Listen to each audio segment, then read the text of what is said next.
Hi everyone, thanks for joining today. I'm Ankur and today I am going to tell you a story. A story about the magic that Go Runtime Scheduler does to power the concurrency in Go so efficiently. But to understand why there is a need to have a Go Runtime Scheduler and how it works, let's time travel a bit to the history of the operating system and present us with a problem. So first we had a single huge operating system. Then we had something batched programmed run for completion operating system. Finally, we had this multi-programmed operating system, also known as the time-sharing machine. The as you would have noticed, the purpose is to overlap CPU and IO operation. And to provide such overlap, we came up with two kind of scheduling back then. One was the per process scheduling, second was the lightweight process scheduling, also known called thread in some OS. On the left, you can see the number of item per process versus the number of item on per thread. We need to bookkeep for time sharing scheduling. So it's definitely more efficient to use one process that contains multiple threads since process creation is time consuming and resource intensive. But then the multi-programmed or multi-threaded problem appeared mostly, and the C10K problem being the major one, which basically says how do you handle 10,000 clients simultaneously. Connection per thread does not scale, as computer will spend lots of time in context switch rather than doing real work. So we needed something that can make our concurrency cheaper without suffering from too much overhead. So we have something known as the user level thread, managed entirely by the user runtime system. Also, kernel knows nothing about it.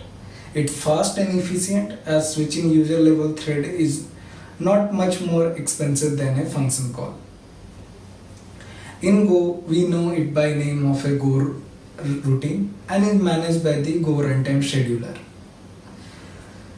So here is a simple program that just creates an 11 Go routine and it prints the captured I value. Can you guess the output of this code snippet? Okay, so let us look one of the combinations of output that we will get. So if here is the one of the output. So if we run this program locally enough number of times, we will get in different combinations of output, right? So seeing at the output, we have two questions immediately, right?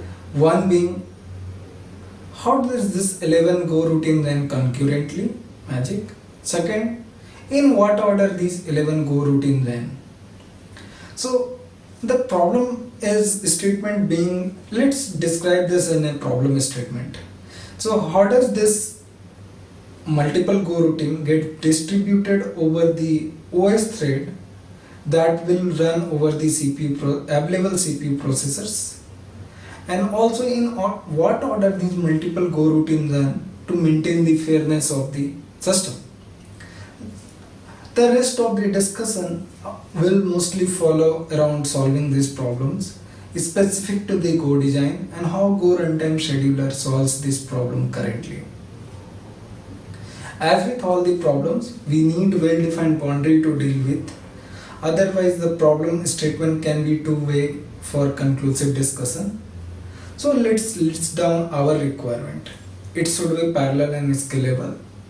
It should be scalable to millions of Go routine per process. Should be efficient in terms of memory utilization. And also system calls should not cause performance degradation. We will start modeling our Go scheduler to solve this problem in incremental steps. First, let's look into thread per Go routine model. As you would have noticed, it will suffer from the same problem. It will not be scalable to the millions of Go routine per process because indirectly we will be creating millions of kernel thread for operating system to manage. Let's look into another model, hybrid threading, aim is to end threading. In this, what happens is in kernel threads try to execute in Go routine. So here we have M1 and M2 two thread trying to execute n number of Go routine over from the user space. As we need in kernel thread to execute the actual code and also to have the parallelism, but it is expensive to create. Also, the Go routine is the core code, so we have full control over it, and as it is in the user space, so it's cheap to create. But then the operating system does not know anything about these Go routines. Every Go routines has a state to help scheduler knows which Go routine to run based on the Go routine state. The state information is small as compared to the kernel thread, and hence the context switch of the Go routine is very fast. So Go routine state has a state running, runnable, blocked. So running is Go routine that is currently running on the kernel thread. Runnable is Go routine waiting for kernel thread to run. Blocked are Go routines that are basically blocked for some operations like channel, syscall, mutex, etc. So Go runtime manages these Go routines as various states by multiplexing in Go routine to in kernel thread. We will look into our simple m into n scheduler for now, where we have a global run queue. Some operation try to put new Go routine in the run queue. M kernel thread accesses this scheduler to get Go routine to run from the run queue. As multiple threads are attempting to access the same area of memory, we will lock this structure with mutex for memory access synchronization. So in this case, we have M1 and M2, two kernel thread accessing their scheduler run queue and running those Go routines from the run queue. But what about the blocked Go routine? Some operation which can be blocking for a Go routine, sending and receiving on channel, network IO, blocking system call, timers, mutexes. So where do we put these Go routines? Maybe. But where to put these Go routines, the design discussion is basically based on one fundamental principle. Block Go routine should not block the underlying kernel thread to avoid the thread context switch cost. So for channel operation, each channel has receive queue that is used to store the blocked Go routine which are trying to read data from the channel. Also it has send queue that stores blocked Go routine that are trying to send data on to the channel. So unblocked Go routines after channel operation is put into the run queue by the channel itself.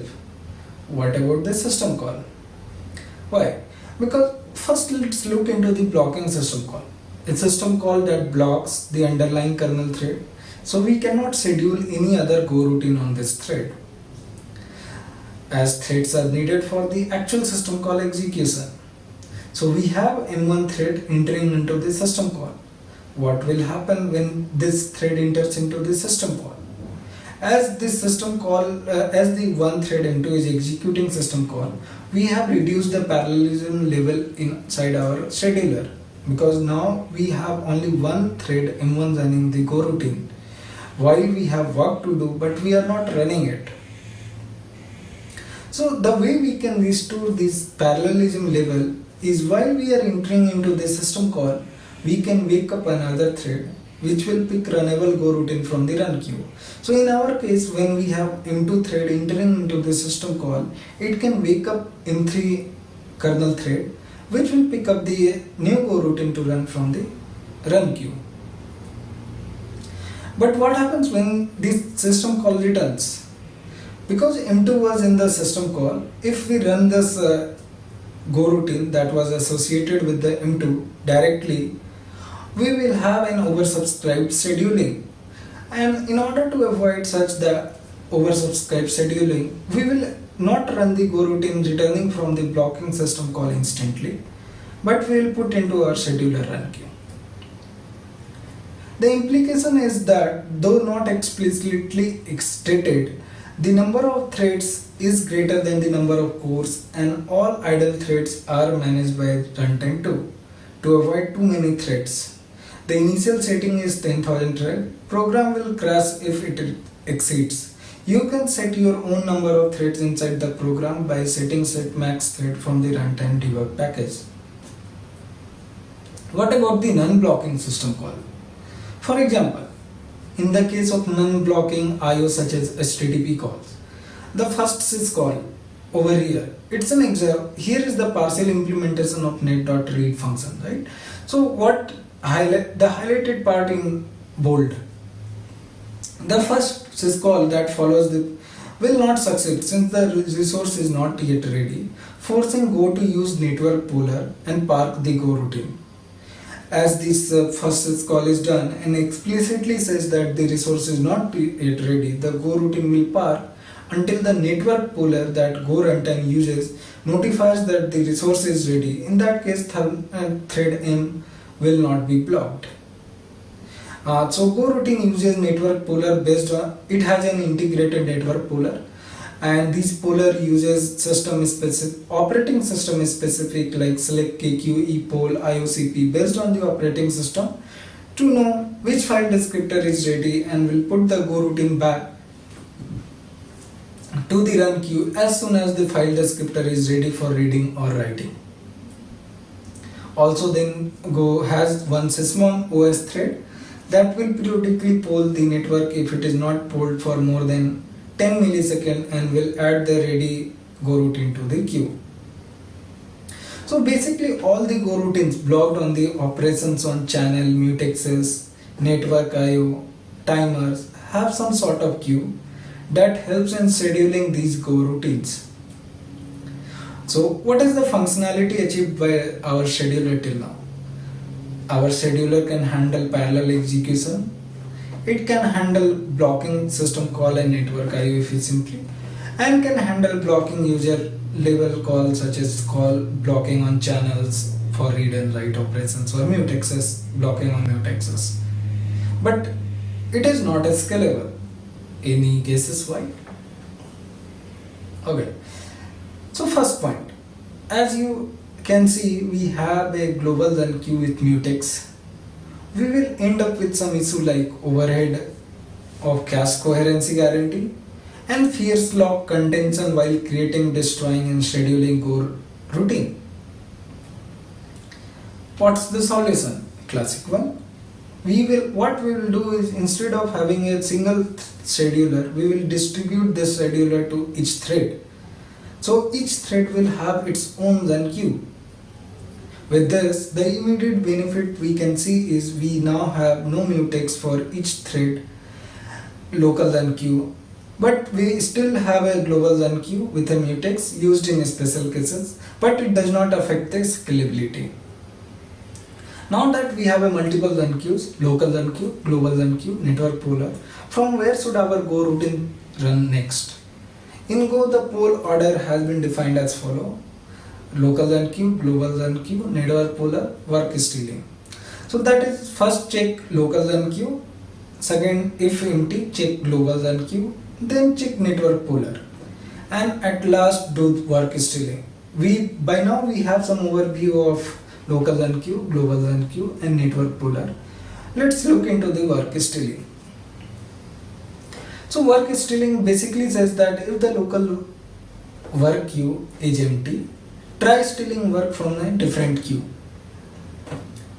So as you can see, local run queue associated with M2 did not have any work in its queue. So what it will try to do is it will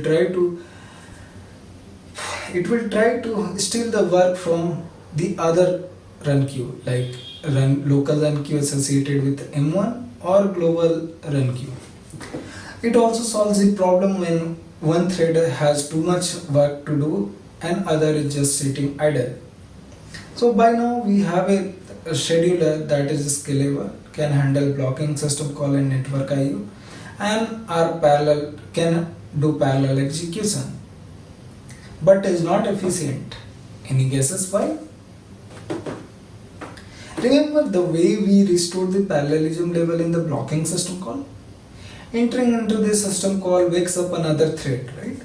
Which can pick runnable go routine from the run queue. So we at any point of time we have multiple kernel thread which can be 10 or 1000 or 10,000 in a system.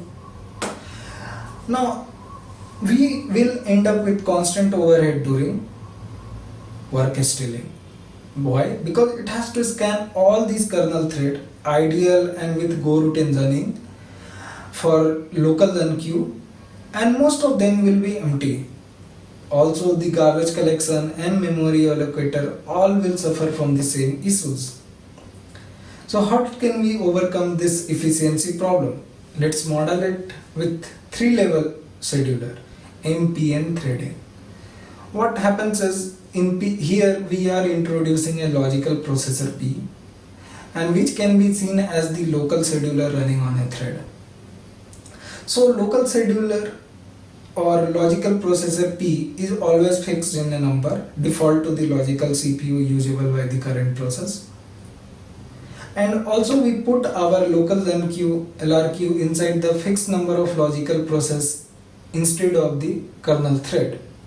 So each go routine now G runs on the operating system thread M that is assigned to the logical CPU P.